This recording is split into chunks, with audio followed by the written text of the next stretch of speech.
우수와 경칩을 지나고 이제 금주 수요일이 되면 춘분을 맞게 되는데 여러분 아시다시피 춘분은 태양의 중심이 적도 위를 똑바로 비춰서 낮과 밤이 같아지고 그리고 추위와 더위와 같아진다. 그래서 춘분이라 그런다 그래요. 이제부터는 수요일이 되면 낮과 밤이 똑같은 날로 시작을 하게 되면서 점점 낮이 길어지게 되겠죠. 교회력으로는 사순절을 보내고 있습니다. 예수님께서 우리를 위하여 십자가 지신 그 은혜를 깊이 묵상하고 그 십자가 붙들고 살아가는 그 기간을 저희들이 보내고 있는데, 여러분 주님 주신 그 십자가, 우리에게 주어진 십자가 잘 붙들고 잘 버텨서서 승리하시기를 주의 이름으로 축복합니다. 네. 먼저 설교 제목이 조금 부정적인, 이 많은 본문 중에서 왜 하필이면 내가 너를 도무지 알지 못하노라 이렇게 부정적인 것을 썼을까? 되게 조심스럽게 썼고, 또 그리고 가로에다가 물음표를 넣어서 썼어요.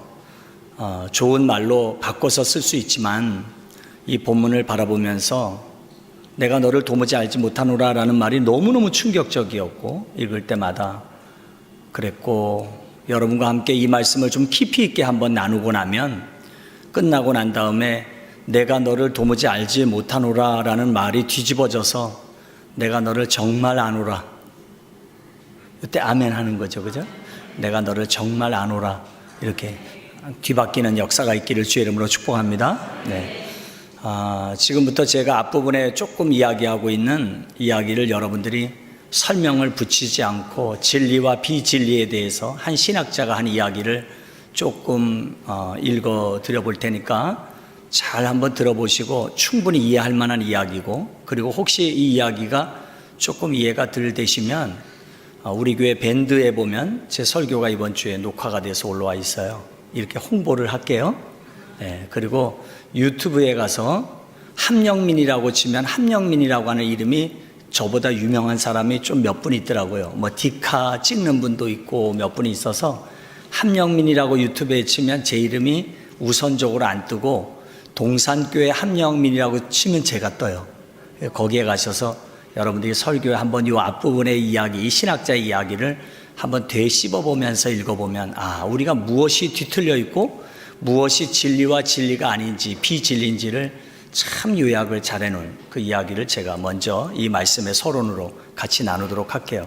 제가 매달마다 기독교 사상이라고 하는 월간지를 읽고 있습니다. 현대 신학의 흐름을 좀 잘 표현한 책인데, 그 월간지를 읽다 보니까 지난 2월달 월간지에 세계교회협의회 밴쿠버 총회에서 남아공의 흑인 신학자인 알렌 보삭이라고 하는 분이 무엇이 진리고 무엇이 진리가 아닌지를 몇 가지로 정리를 한 글이 있었습니다. 그래서 오늘 본문의 말씀과 깊이 연관이 있어서 그걸 좀 나눠볼게요. 하나는, 하나님께서는 모든 인간 가운데 한 집단만 선호한다고 하는 것은 참이 아니다.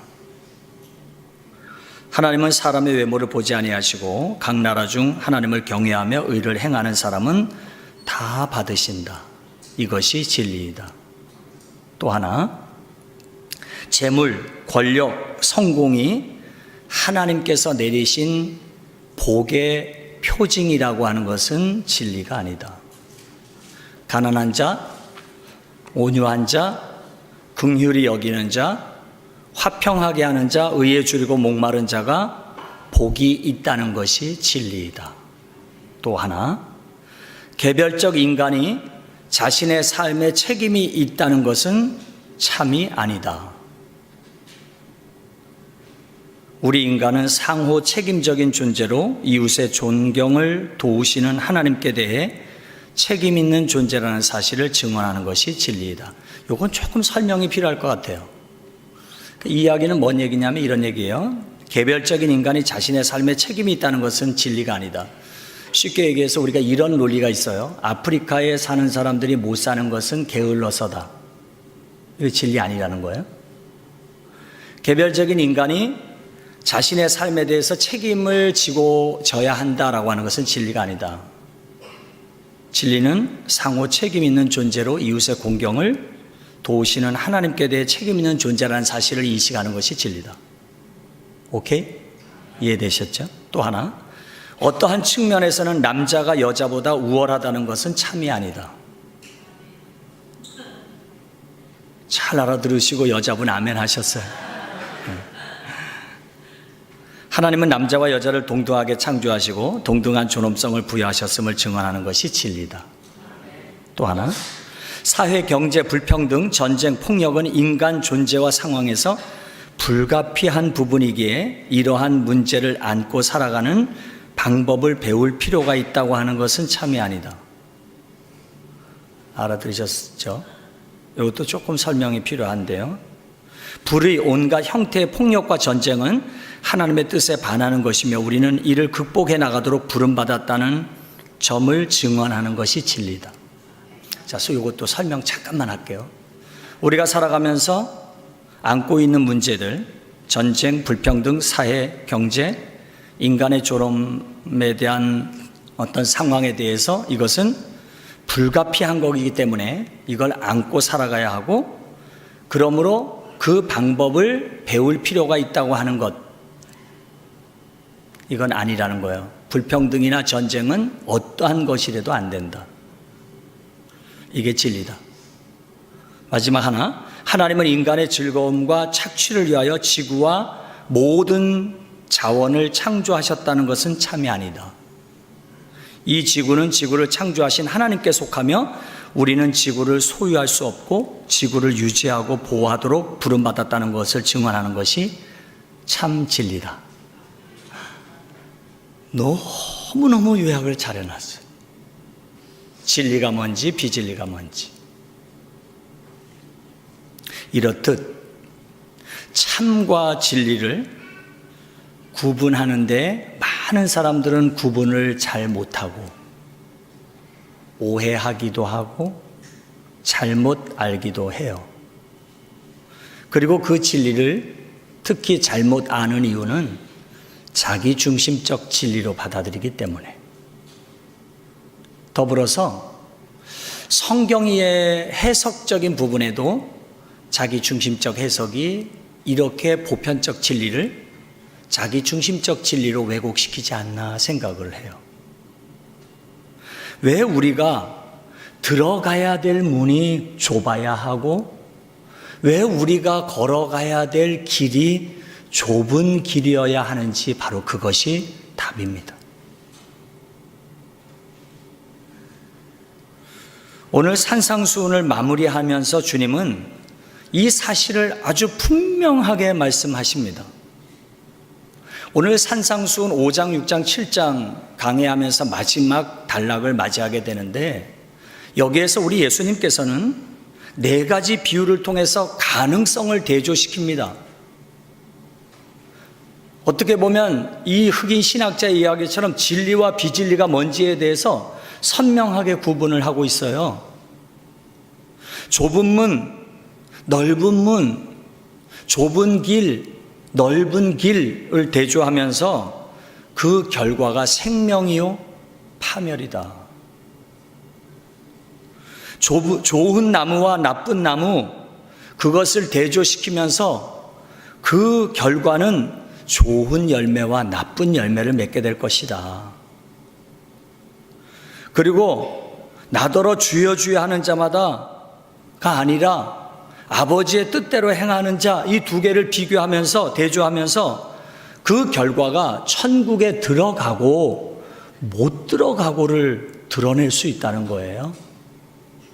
그리고 마지막 반석 위에 지은 지혜로운 사람과 그런 건축자와 모래 위에 지은 어리석은 건축자를 대조하면서 결국은 든든히 서 있는가 무너지는가를 말씀해 주고 있어요.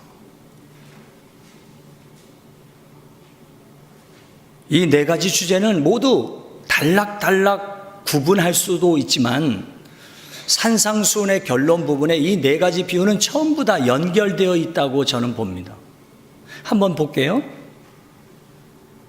좁음은 좁은 길과 15절부터의 거짓 선지자를 삼가란 말은 거짓 선지자들은 좁은 길을 절대 걷지 않는다는 말씀이 되겠죠.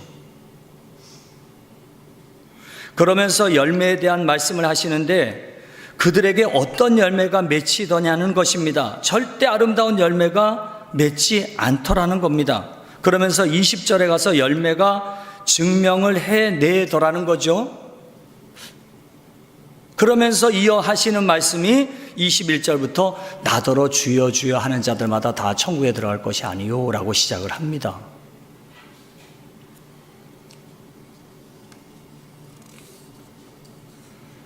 열매에 대한 보충 설명이죠.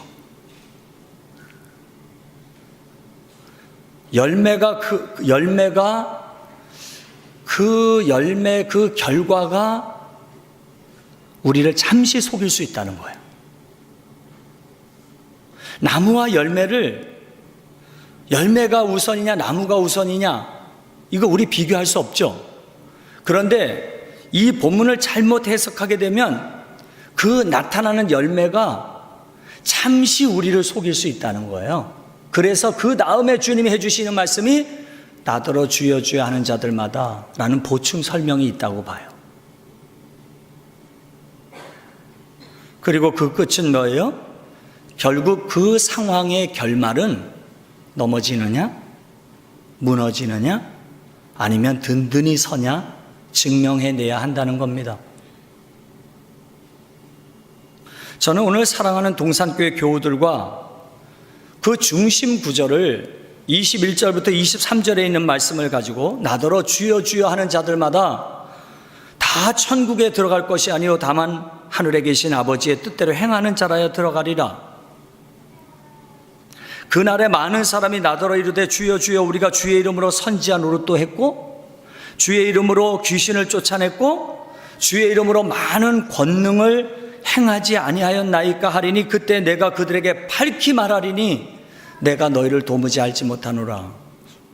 불법을 행하는 자들아 내게서 떠나가라. 이 본문을 중심으로 여러분과 같이 한번 도전을 받고 싶어요. 충격이에요. 내가 너를 도무지 알지 못하노라. 여러분 이거 충격이지 않습니까? 만약에 오늘 주님께서 여기 오셔서 한 사람 한 사람 다 세워놓고 우리를 불러놓고 주님 하시는 말씀이 나 너 몰라, 나 너 몰라, 나 너 몰라 그러면서 구분시킨다면 이거 충격이지 않겠습니까? 오늘 주님이 오셔서 저부터 물으실 텐데 한 목사 나 너 몰라. 주님 내가 얼마나 목회 열심히 했는데 나 너 몰라. 불법을 행하는 나 너를 도무지 알 수 없어. 충격이지 않습니까? 가능성 있습니다. 죄송합니다. 가능성 있습니다. 그래서 우리가 이거 뒤집어 보자는 겁니다. 다시 말씀드립니다. 열매가 모든 걸 입증할 수 없습니다. 지금 세상은 열매를 중요하게 여깁니다. 그분과 만나면 늘 논쟁을 하게 됩니다.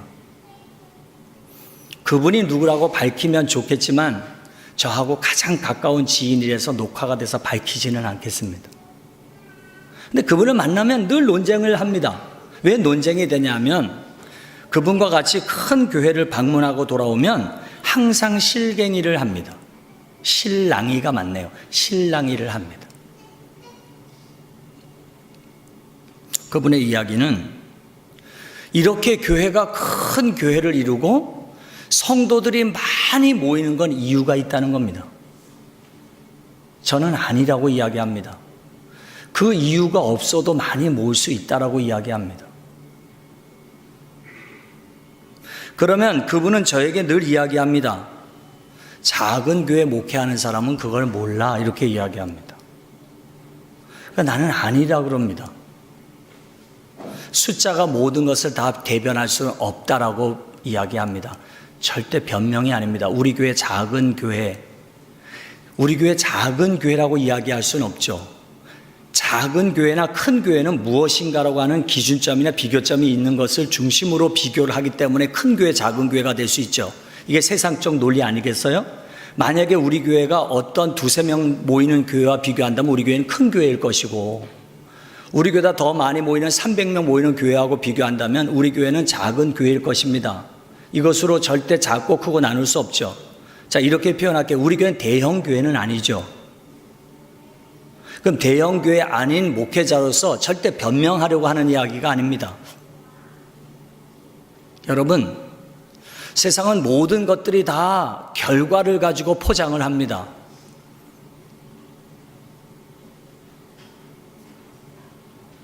그걸로 다 덮을 수 없습니다. 본문을 다시 보십시오. 15절에 보면 거짓 선지자를 삼가라 했고 22절에 주여 주여 우리가 주의 이름으로 선지자 노릇도 했고, 선지자란 말이 똑같이 두 번 나옵니다. 15절에 거짓 선지자를 삼가라 했고 22절에 가서 주여 주여 우리가 주의 이름으로 선지자 노릇도 했다고 얘기합니다. 주의 이름으로 귀신을 쫓아냈고 주의 이름으로 많은 권능도 행했습니다. 그러지 않습니까? 그런데 우리 주님은 이렇게 얘기합니다. 불법을 행하는 자들아, 내가 너를 도무지 알지 못하노라. 선지자 노릇을 불법으로 할 수 있나요? 저는 이런 의문이 들었습니다. 본문을 보면서 이런 의문이 들었습니다. 귀신을 쫓아내는데 제 이름으로 쫓아낼 수는 없습니다. 저도 전에 있던 교회에서 한 학생이 정말 누가 봐도 귀신이 들어 있습니다. 젊은 학생이, 아주 중학교 2학년밖에 안 된 학생이 할머니 소리를 내기도 하고 힘이 세기도 하고 막 이상한 행동을 하기도 하고, 예배 드리다가 목사님 빨리 와보세요. 그래서 쫓아가 보면 이 아이가 막 뒤집어져 있고, 제가 가면 얘가 막 무릎 꿇고 빌고, 쫓아내면 금방 괜찮았다가 또 다시. 그런 광경을 저도 경험했습니다. 이런 생각이 듭니다. 여러분, 주의 이름 없이 귀신을 쫓아낼 수 있습니까? 물론 있다고 볼 수도 있겠죠. 근데 없죠. 주의 이름을 불러야 쫓아내지 않겠습니까? 주의 이름으로 주의 이름 아니고 권능을 행할 수 있습니까? 행할 수 없습니다. 주의 이름으로 행했는데 왜 불법이라는 겁니까? 주의 이름으로 행했는데 왜 불법이라는 겁니까? 내가 주의 이름을 가져왔는데 왜 불법이라는 겁니까? 이게 키입니다.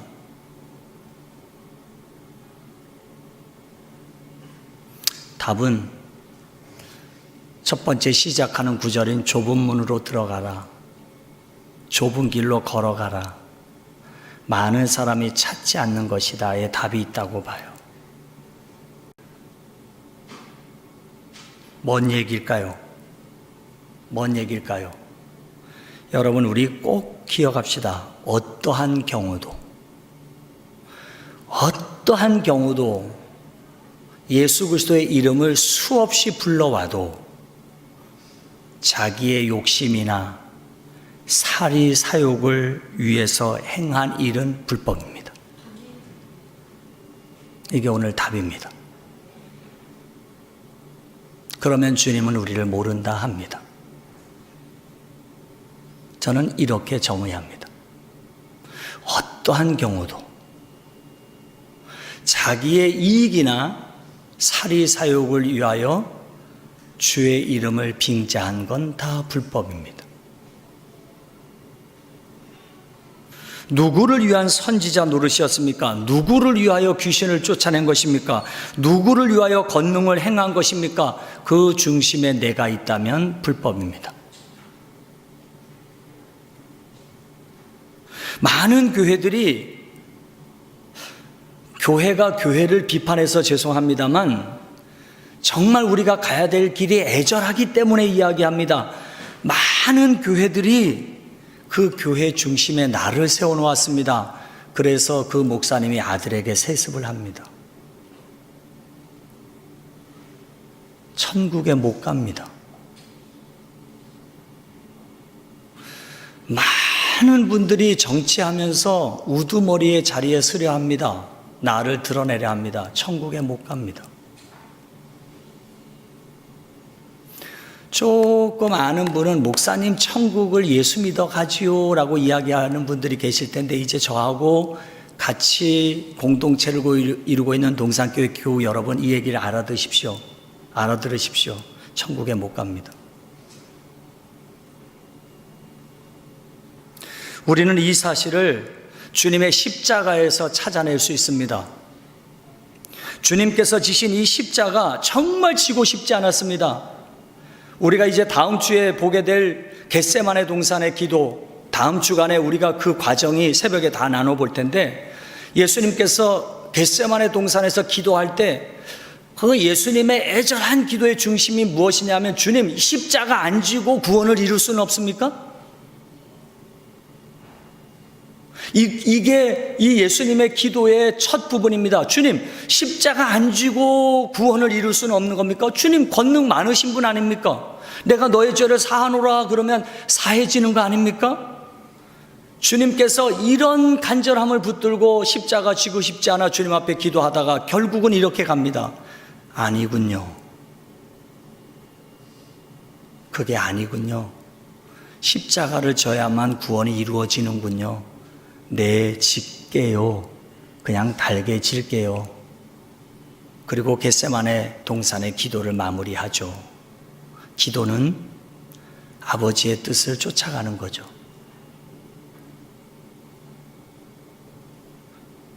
여러분, 참 재밌는 건요, 오늘 본문에 나더러 주여 주여 하는 자들마다 천국에 들어갈 것이 아니요 아버지의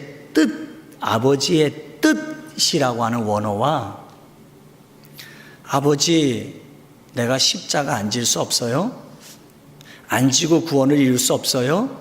그러다가 아버지의 뜻대로 질게요 라고 하는 그 뜻이 원어가 똑같아요.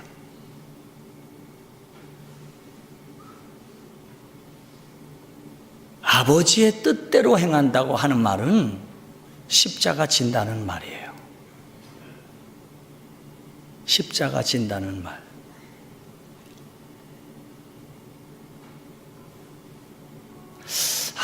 여러분들이 직장 생활을 얼마나 힘들게 하다 온지를 알아요.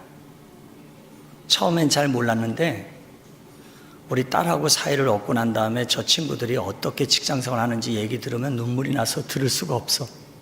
그래서 여러분들이 얼마나 힘들게 하다 온지도 알아. 저희 누님이 두부를 하루에 25개를 만들기 위하여 얼마나 고생하는지도 알아. 여러분들이 어떻게 힘들게 생활을 하다가 온지도 알아. 정말 알아요. 그래도 여러분만큼은 몰라도 좀 알 것 같아요. 그런데 십자가 얘기 또 해서 미안해요. 그런데 그래도 여러분은 젊고 조금 번지름하게 앉아 있잖아요. 좀 전에 제가 1년 전에 목회하던 화량교회는요, 수요일날 저녁에 차인벨 소리를 듣고 그 소리에 깜짝 놀라서 교회 달려온 권사님들의 얼굴을 보면 눈물이 나서 설교를 할 수가 없어요. 그냥 밭에서 막 일하다가 막 쫓아와갖고 예배드리는 그들의 얼굴에 있는 그 고생스러움, 제대로 걷지도 못해요. 그런 분들을 바라보면서 정말 이런 설교하는 게 너무너무 미안했어요. 여러분에게도 진짜 미안해요. 그래도 이게 살 길이에요. 왜? 마지막 가서 주님이 나보고 모른다 그럴까 봐. 난 너 정말 잘 알아. 이거 우리 듣고 싶지 않으세요? 그래서 그래요. 그래서 불편해도 나눠야 돼요. 그리고 우리가 갈 길이 이 길이에요.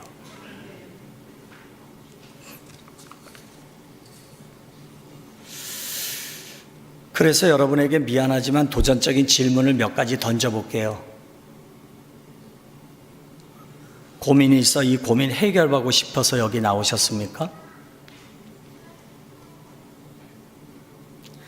무슨 일을 지금 추진하고 있는데 잘 되었으면 하는 마음을 가지고 나오셨습니까? 불안하고 초조해서 그 마음 달래려고 왔습니까?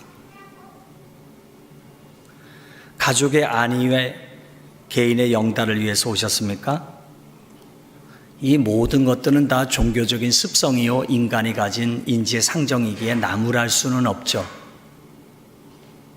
이거 갖고 나무라면 나쁜 사람이잖아요.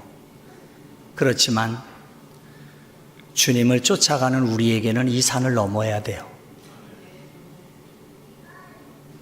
그죠? 넘어야 돼요.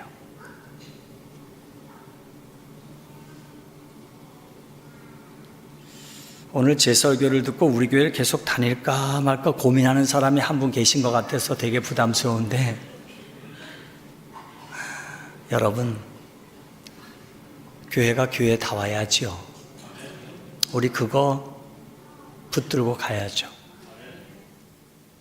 이 이야기를 이렇게 정리해 볼게요. 욥의 이야기로. 이제 욥에 대한 이야기는 이제는 좀 많이 모든 회중들에게 잘 정리가 되었어요. 옛날에는 그냥 욥기 그러면 잘 참고 인내하다 보면 결국 갑절의 축복을 받아, 이게 그냥 답인 줄 알았어요. 근데 지금은 그래도 성경을 바르게 연구하는 분들도 많고 바르게 해석해 놓는 책들도 많이 나오고 이래서 욥기에 대한 이해가 대중들에게 많이 알려졌지만, 욥기의 주제는 인과응보가 아니잖아요. 그죠? 욥기의 주제는 인과응보가 아니에요. 그럼 욥기 주제는 뭘까요? 욥기의 시작이 이렇게 되죠. 천상에서 하나님과 사단이 둘이 내기를 해요. 뭔 내기를 했는지는 모르겠어요. 여기서 이기는 사람이 뭐 하자, 이런 내기의 결과는 없지만 그 욥기의 저자는 그렇게 이야기를 엮어가요. 근데 그 내기가 뭐냐면 이런 내기예요.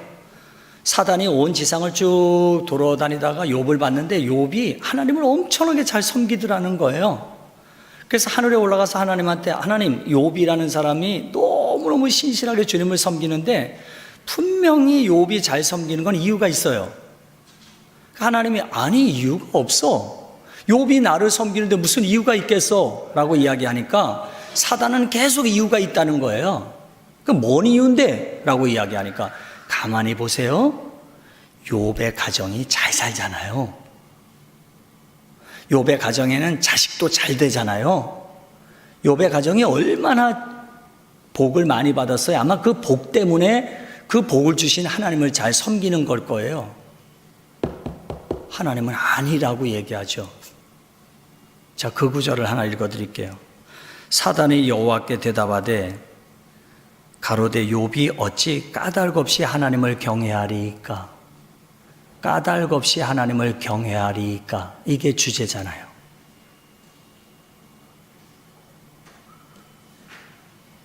지금 저희 손자 진유는 제 차를 타면요, 계속 뭐를 틀으라 그러냐 하면 중장비 노래를 틀으라 그래. 아주 한 번에는 차를 타고 거의 같이 오래 있을 때가 있었어요. 그런데 계속 중장비 노래야. 포크레인, 무슨 뭐 지게차, 별 그게 노래로 나와 있어요. 전에 저희 집에서 다운이라고 하는 아이가 컸어요. 근데 그때 걔는 하루 종일 방구쟁이 무슨 있어요. 그죠? 그 노래가 기억이 나는데 이런 한 줄 노래예요. 방구대장 뿡뿡인가 그래요. 뿡뿡이가 좋아요. 이 노래 아세요? 뿡뿡이가 좋아요. 그러면 왜?